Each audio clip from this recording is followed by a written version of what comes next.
Greetings, YouTube.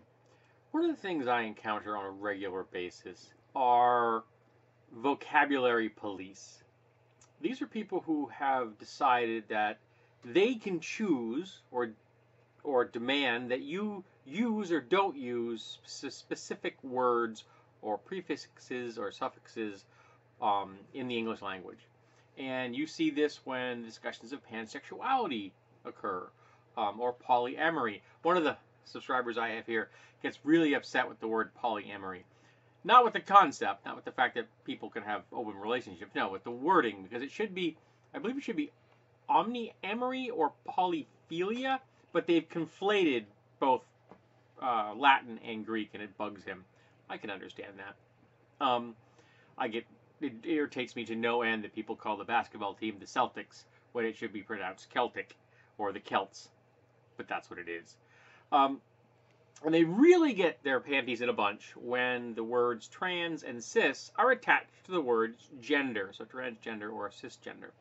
Because I use those words frequently. I am a cisgender man, and I know people who are trans. My ex is a trans man. So I am familiar with the terms. I use them comfortably, and they pop up in my videos on a regular basis. And also on a regular basis, I get people coming at me saying things like, don't use those made-up words. All right. What I'm about to tell you may come as a shock to you, so you may want to sit down for this one if you aren't already. All words are made up. Words are not mined out of the earth and then delivered to us from nature. There aren't people who are like, hey Bob, I hear you hit a strong vein of adverbs today. That doesn't happen. Words are made up. And the language that I am speaking in right now didn't even exist when the language that created the words trans and cis and pan and poly. Those words are older than English.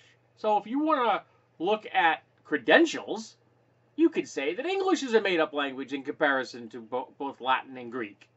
Of course, Latin and Greek are also made-up languages. They all are. And we come up with new words all the time to discuss concepts that are different or new or need to be more clearly defined. And at the moment, cisgender and transgender are the terms we're using. There may be a point in the future where we have better terms. Or maybe even better, we get to a point in the future where no one cares that you are cisgender or transgender or what it says on your ID or what you have between your legs. Maybe we can get beyond that. That would be really spiffy.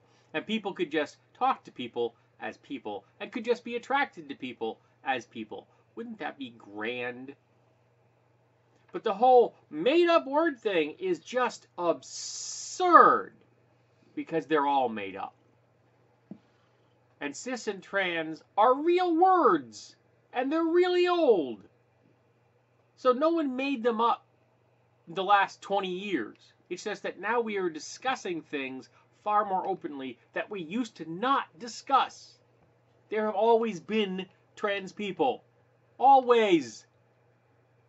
It's just that now their voices are being heard and their allies are trying to help. That's me. So, stop the crap about the made-up word thing. It is just bull. And it's boring. And I've heard it 100 times.